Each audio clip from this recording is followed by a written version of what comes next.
Hello, everybody. Welcome. I am the Hype Man, Kyle the Mic, and welcome to Without a Remorse, question and answer with leading actor Michael B. Jordan, presented by Amazon and HBCU Buzz. Now, when I tell you this movie had me at the edge of my bed, let me tell you, it had me at the edge of my bed. I mean, this movie is a story that talks about an elite Navy SEAL who undercovers an international conspiracy while seeking the murder of his pregnant wife. Now, that's not crazy.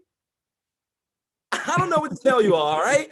But I'm glad to be here. We have a lot of our HBCU students here. Prairie View, we got all the HBCUs here to enjoy this movie. North Carolina A&T. I mean, we are here to celebrate this wonderful film with our main guy of the hour. So let me go and introduce actor, model, entertainer. I mean, he does it all. And we're going to talk to him today. So let me introduce the one and only Michael B. Jordan. Michael, how you doing today, man? Hey, man, I'm going to need you to introduce me everywhere, giving intros like that. I appreciate the love, man. Thank you, guys. What's going on? Hey, anytime. I want to say, look, you did a phenomenal job. And I just got to say, shout out to your lungs, because I don't know anybody else who can stay underwater for like 2 minutes and still survive. Nah, man, that was a tough one. I mean, honestly, but as a kid, I used to watch movies like this, and when it was whether it was Wesley Snipes in Blade, or Michael Jai White in Spawn, or Tom Cruise in the the Mission movies, or whatever it is. You see these action films and you see these actors that would do their own stunts. And I always wanted to, if I ever, got to the point where I would be able to do my own action movie, I would want to do almost everything, myself or whatever. So the underwater stuff was something that I really trained for, and I tried to get it done. And I think we came away with something cool. You think? I mean, you did, because I was really, I said, the edge of my bed, like, please, come on, get the equipment. Just hurry up and get up there. But you got up there, so I was excited. But we have amazing, like I said, HBCU students from all over to have questions for you today. So I'm going to go ahead and get started and introduce our first person. So Aretha, please come on and ask your question. All right, good afternoon. I am Aretha Bernard, a senior at the illustrious Clark Atlanta University. And I must say, yes, the illustrious. I must say, this is an amazing film, and I'm curious to know, like, what thoughts go through your head as you prepare to take on a film of this magnitude?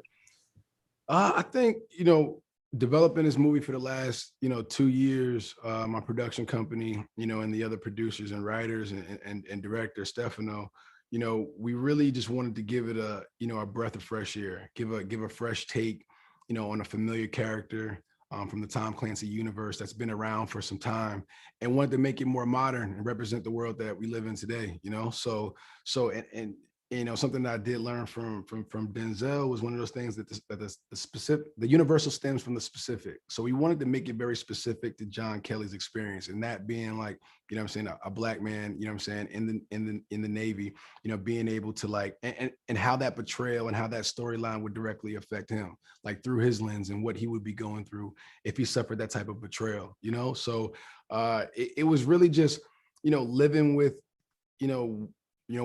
what's real, how would he really respond and react in those situations, and day in and day out over the last few years, developing those scenes, developing the character, developing those lines. So by the time I actually stepped on set and we actually started, working through the scenes, you're just living it, So I think just doing the homework and preparing for it and the training for it. So when you actually step up and actually it's time to do those scenes, you're not thinking about it. Well said, well said. All right, thank you, Aretha. Now we're going to go ahead and move on to Nia. But before we start, I know we want to give disclaimers real quick. I know the ladies are excited for my guy, Michael. He's looking sharp. But remember, Michael ain't your bae. He ain't your boo. But what he will do is talk to you about the movie and how it came apart, all right? So before we get started, okay? Because the guy's looking sharp now. All right, go ahead, Nia. Go ahead and ask your question. Hi, I'm Nia Tate. I'm from Hampton University. I'm a sophomore, pre-nursing major. So you do a lot of cool stunts in the film, but what are some safety precautions the production took to make sure you were safe? And were you nervous? A little the only one, I was a little nervous on a couple of them, to be perfectly honest. But I mean, we had an incredible stunt team, and they really put me through hours and hours and hours of training to make sure that I was prepared, and comfortable with doing those stunts. Some of them I had to beg the producers to let me do because they didn't really want to like risk it. But if I was there, I trained for it. I felt like I was ready to do it. But there's so much training you can go through to prepare you for jumping inside of a burning car. It's like, what training can you do? Like, you know what I mean? Like, you got to get in, you got to get out. Like, fire is hot. There's nothing that I can't train my skin to not get hot. You know what I mean? So it was, that was probably the one that I was the most nervous about because there were so many things that can go wrong, and we only had a limited amount of time to be in the car before we would have to cool it down and reset for the next take. So I would think trying to play like I didn't care inside the car, that I know the shit was on fire and actually starting to like crisp up and break through a little bit. I think that was probably the one that got me the most anxious. But yeah, so I'll say the burning car. Oh yeah, that part had me shook too. A little tingle, it don't matter, man. All right, Jamal, come on now and ask your question, man. I'm Jamal Long, a senior public relations major at the amazing Bowie State University, and I am also paramilitary. So I was wondering, how did you train up to prepare for this role, and did you get to work with the real Navy SEALs? I worked with a couple of retired Navy SEALs, a couple, retired Marine vets, some actual operators and contractors that do a lot of work overseas that are currently active. So I think that's one of the perks, I guess, of being, in the industry and working on films like this is that you get a chance to actually meet and work and train with these guys that actually live it and do it every day. So, my dad was Marine, so I have a love and such a respect for, people who serve and protect us of our rights that we have and our freedoms. So to be able to actually step into this role and work on, close quarter combat training and military diving and hand-to-hand combat and weapons training for months leading up into the project. It's skills and trades and things that I'll take with me for the rest of my life. So it was an experience. I really look forward to the next one. All right, thank you, Jamal. Olivia, come on now and ask your question. Hello, I am Olivia Lemon, a mass communications major at the Prairie View University, a graduating senior. And I would like to know, I feel like in even every movie you do, it changes you in some way. How are you affected from Without Remorse? Oh, that's a good question.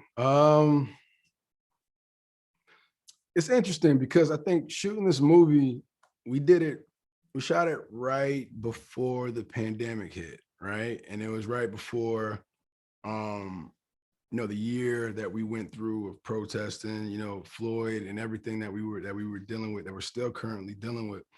And in hindsight, I think walking away from a character that had such a strong belief in country, and love in country and love in the system, and a strong belief in family and love of their family, and having those things kind of taken away from him, and it altered that relationship. They still have a relationship, but it's a little different. And I think rolling into what we're still currently living and dealing with, it gave me time to sit and think and be a little bit more present in conversations that I think I normally would have, if everything was still moving and as active as it was, maybe, be a little bit more distracted. So the fact that everybody had time to actually sit still and focus on the things that really matter, it was it's something that's kind of like walking with me currently today. So I think that's kind of something that I think altered and changed after shooting this movie.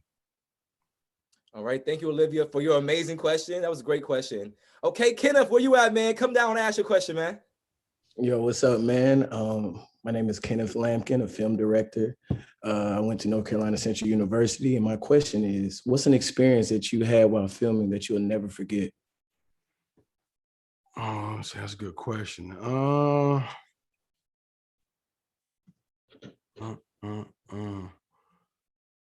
I think there was a moment, I'm trying to, without spoilers, I think there was a moment where I was underwater and and I was doing a bunch of stuff underwater. You know what I mean? I was doing like, high stress, situation. And I was supposed to play like, I was losing my breath. And there was a moment where I ran out, you know what I'm saying? Like where I ran out of air. And it was a slight panic, but then it was like a little bit of a sense of calm, you know what I'm saying? That kind of rushed over me. And that maybe because I might have started to fade out a little bit, but I actually got to the air at the last second. But that was a moment that really like stuck with me of like, okay, this is what these guys actually, really go through. You know what I mean? Like this is the type of environment, this is the type of the high stressful situations that, guys like this deal with, on a daily basis. So for me, it was just a moment of kind of like, oh snap, all right, this is real, as much as we, playing make believe and we're shooting this movie, it was like a real moment for me. So that's something that sticks with me daily, I guess. Tell me why I just started sweating while he was explaining that. When you watch a movie and they're like acting, you hear the narrator in the back talking. I was picturing you back in the water. And I was like, I'm sweating. I feel like I'm watching a movie again. Thank you, Kenneth, for that amazing question. Jasmine, come on down and ask your question. Hello, my name is Jasmine Parris. I'm a junior computer science major at North Carolina A&T State University and a member of ROTC. And if you were an actor breaking down doors and barriers in each of your films, what would you be doing? That's another great question. You guys are good. I like this. I would say, man, I would probably be maybe a chef. I think maybe a chef. I love cooking. Like my mom and dad, we had like a home catering business growing up. So that was something that, something that I grew up in the kitchen, something that I always loved doing. I love eating, I love making food. I love cooking food for people. So, if I had to do something, every day, what wouldn't I mind waking up for, and doing every day? And that's probably making food. So I would say cooking. All right. So look, she said she loves Southern cooking. So we had to get a complimentary meal for Michael B. Jordan. You never know. That would be cool. I wouldn't mind that. I whip it up in the kitchen. All right, some good, Southern fried chicken. You can't go wrong with that, right? I cannot go wrong with Southern fried chicken. Well, thank you, Jasmine. Now we're going to give it to Richard. Richard, come on down and ask your question, man. Hey, my name is Richard Clay. I'm a junior computer engineering major at Bowie State. And really, Michael, it's been inspiring seeing your journey in this industry. And really I think it'd be really helpful to know for people trying to break in, how have you really maintained what you've been able to build, and what key advice were you given to last and have quality in this industry? Oh man, first of all, thank you. Appreciate that, man. It's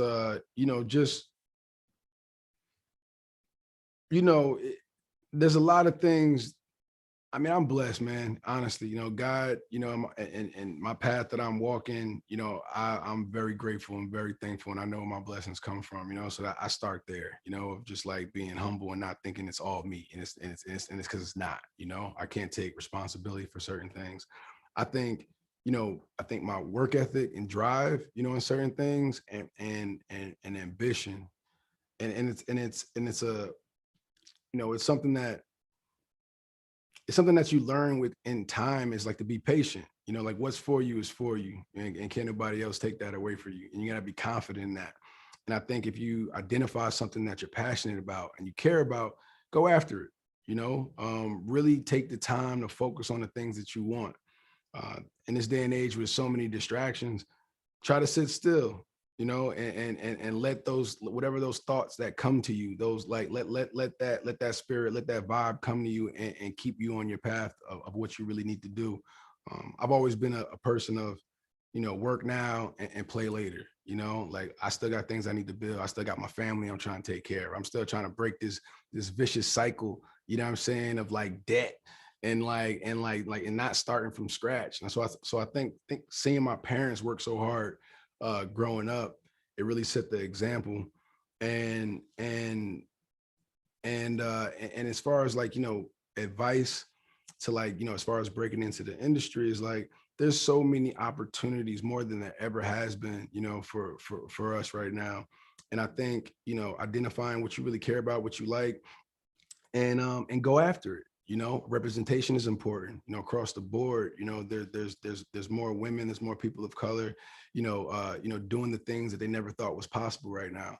So follow their lead, you know, and try to be better. You know, the goal is for y'all to be better than us. You know, like y'all, we depending on y'all. I'm looking to y'all to supersede me, to supersede everybody else that's doing their thing right now. So yeah, I would say, you know, it's accept the challenge. I put the pressure on you guys, you know, to like, you know, whether it's computer science, you know, whether it's the arts, whether it's, in the field of medicine, you know, whatever it may be, you know, just take it seriously, lock in, you only gonna be young once, you know what I mean? And focus, and the rest is gonna come.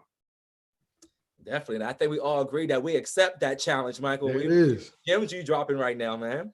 Thank you so much, Richard. Now, Kyla, we're going to have you come on and ask your question. Hi, I'm Kyla Cole. I'm a 2020 graduate from Howard University. I don't remember which that I graduated. But my question is, are there any challenges that come with acting in a movie that is based on a book in order to maintain the key principles and while making it new and unique? Yeah, that's a great question. I think with this one, you know, I was kind of in a fortunate space where, you know, it was a novel that was around for a long time. It's known, but it's still being introduced to people at the same time. I was working with a script that already existed, that was an adaptation of the book. So I didn't have to personally come in, you know, take the book and adapt straight from the book. So it was a step. I was a step removed from that process, which gives me a little bit more creative leniency to kind of, you know, I could take liberties in certain places. Besides like the obvious character change, you know, from, you know, a white male lead to myself, you know, and all the things that, you know, the domino effect that changes, you know, aesthetically, creatively throughout that film. We wanted to make a good movie. You know, it had all the great bones of a really good origin story. And I wanted to start there. And then from there on, I just really want to develop a movie that, you know, I would want to see, you know, and I think people would really relate to, and really enjoy as well. So hopefully we did that. You definitely did, because like I said, I speak for all of us here. We definitely enjoyed the movie. And before you got on, everybody was just talking about their favorite scenes and what they loved about the whole overall aspect of the movie. So to let you know, yes, you did your job. So that means a lot, man. It really does. Yeah, appreciate it. No problem. Thank you, Kyla, so much for your question. Now we're going to pass it on to Jared. Good afternoon. My name is Jared Wembley. I'm a senior mass communications major at Virginia State University. My question for you is, this film is produced by Amazon Prime. How has working with a streaming platform has it been any different than any other film you've done in the past? I mean, it's amazing working with Amazon. You know, that's where my home is for my production company, you know, overall for my TV, film, non-scripted. So they're amazing partners. I think, you know, being able to, they're like-minded as well. They want to do great movies. They want to tell amazing stories. They want to tell honest stories, and they want to make sure as many people as possible can see it.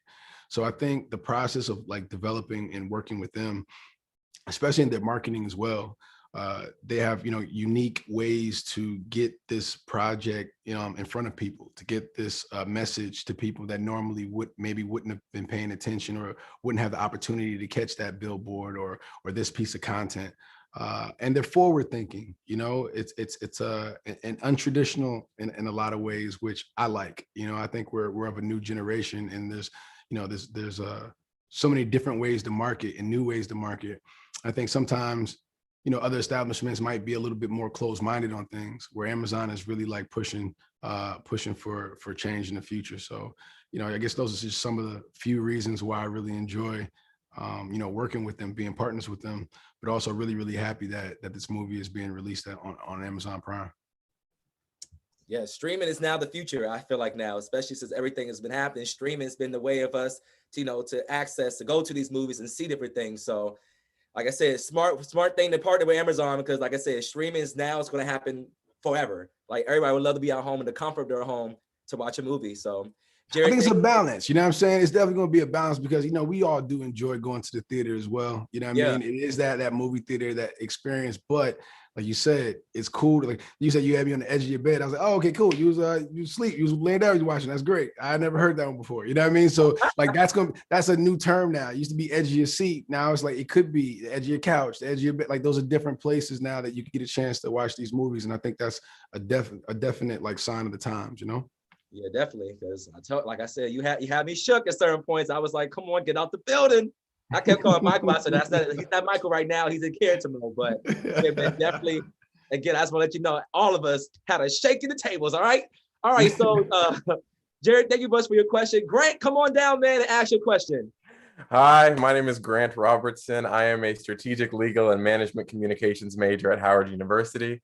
And my question is, considering all that went into portraying, John Kelly, from the preparation to your own background as being the son of a United States Marine, did this film make you think any differently about the way that our military conducts mission or engages in, espionage? No, not really. I think I've had a pretty aware upbringing, of government, military, espionage, and then, just being fans of like Tom Clancy novels, and his work in the espionage spy thriller space. It's always a lot of fun to watch and to enjoy, and the Jack Ryans and all those like different worlds that these characters live in, I've always been a fan of. So it also makes you like, question and wonder, what really happens, and what's really going on in a lot of different scenarios. And it just makes you, it's life imitating art imitating life, which one is it? So so no, to answer your question, no, it didn't really change the way I looked at anything. It just, I guess, further reinforced. Yeah, reinforced, or just it made the movie feel real. It's just like, okay, cool. This is something that could happen. So, and we'll just leave it at that, I guess. Thank you. All right, Thank you, Grant, for your question. Now we're going to move on to our final question from Miss Aleah. Aleah, come on down. Hi, Michael. You Hey. are one of my favorite actors, by the way. So I'm very excited to be here. Right, to follow you since Fruitvale, okay? Hey. So yes, my name is Aleah, and I am a Tuskegee University graduate, class of 2017. I was a double major, business admin and sales and marketing. And so I read that there are already talks of this film having a sequel. Mm-hmm. And I know you've been in a few sequels before. So what are some reasons sequels are fun or challenging to act in? That's a great question. I think, sequels, sometimes if you do one great movie, it's like, all right, cool. The movie was great. It was good. And some people just like, just don't mess with it. Don't just leave it alone. Like, we don't need another one. I love this movie. They don't want to mess up, what we started already. So it's something, it's sometimes it could be about being precious and really protecting, the film. But then when you have characters that are interesting enough where people want to see more, and they want to see where the character can go, and you feel like the character maybe has more to do.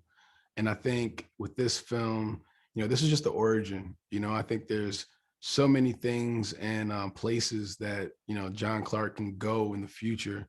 A Rainbow Six would be the natural, next movie for this one. Especially since we played I played the video games growing up, Ghost Recon and stuff like that. That was my first kind of introduction to the world. And so I think there's a balance between, just not trying to make it, can't be corny, it can't feel forced. So as long as it makes sense and, we're doing things and, the action sequences and all are fresh and it's not like, it doesn't feel old or reused or anything like that. I think you could try to get a few out, Creed 3 is coming, hopefully that's something that people feel is still fresh and they want to see Adonis in different places. So we're trying to bring that same approach, what I'm saying? With this one, we want people to feel like John Clark has some more things to do. All right, thank you, Aleah, for your question. And before we wrap up, I just have one question I want to ask you. As actors, sometimes we always see the actor in the film and what they're going through, but we never ask them about their mental health, how they're feeling. So I want to ask you, how are you feeling mentally? And is it always hard to, get out of character once it's all over, once you go through that training? How are you feeling? I think I'm at the point in my life where my mental health is the best it's ever been. I think, yes. I think when I was younger, I might not have had the best mental state and didn't really know it. I think it first really started to hit me after Black Panther a little bit, and I think from that process of just being, in a just playing a character, and it wasn't so much of what he was saying. It was like the process I went through of being isolated and alone and going into a dark place and like living there for a while. And then also what was happening to me in my personal life also, I think, being, the most popular that I've been at that time, and, dealing with, the press and this and that and traveling and this and just being ran down, just the hustle and the grind, I think, and I'm not really taking moments for myself. So I feel like, that's why when I speak earlier about, taking a moment to sit still and to breathe, and to really focus on yourself, that just comes from, I guess, the experience of, I know it works. And I know the recharge and the reset on the daily, can really help you out in the long run. And it's a muscle too. You got to practice it. Sitting still is not easy. You a little bit each day, a little bit each week, you know what I'm saying? And you start to gain momentum on that, and it becomes a part of your natural routine. But mental health is extremely important. I think, talking to people is important. It doesn't have to necessarily be, what I'm saying, going to, therapy or this and that, even though I do believe in that as well. But talking to people that you trust, what I'm saying, will be a nice sounding board for you, somebody that is going to give good advice, or just listen. Sometimes you just need to, to dump things off you. So I would say my mental health is the best it's ever been. And I definitely encourage people to take their mental health very seriously. Yes. Well, thank you so much for taking out the time to talk to all of us today. We definitely appreciate it. We enjoyed the film. We can't wait for the whole world to have the same impact at the edge of their bed like I was. Hey. And just enjoy this wonderful film. Thank you so much, Michael B. Jordan. Thank you so much, Amazon. Thank you so much, HBCU Buzz. Again, I'm Kyle on the mic, and thank you so much for having me. And I'm manifesting. We always see you again in person. Hopefully, maybe one day working with you. You never know. Hey, man, I got some stuff cooking, man. We're gonna be around. We're gonna be around. All right, sounds great. But thank you so much for being on. Have a wonderful day. All right, guys. Appreciate it. Have a See nice y'all one. soon. Yes, sir. On your feet. Senior Chief John Kelly is more dangerous and effective than any man we have in the field.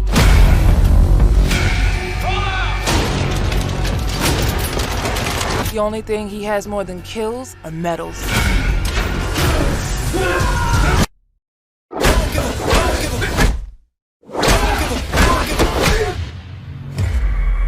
Somebody would like to talk to you. John, if you're done in there, we need you to get back in the field. Senior Chief Kelly, it appears you have a common enemy with the United States. They took everything from me. My family. I got nothing left. Their plan is a series of strategic attacks all over the world. We have to respond. I need to be on that team.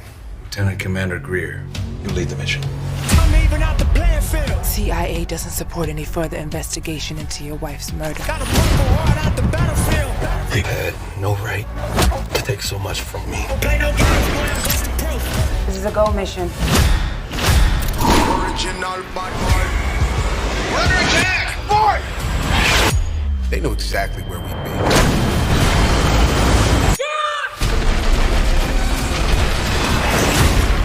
What the hell is going on here? What's the real mission? They brought that warrant in my house. They're gonna play by my rules now.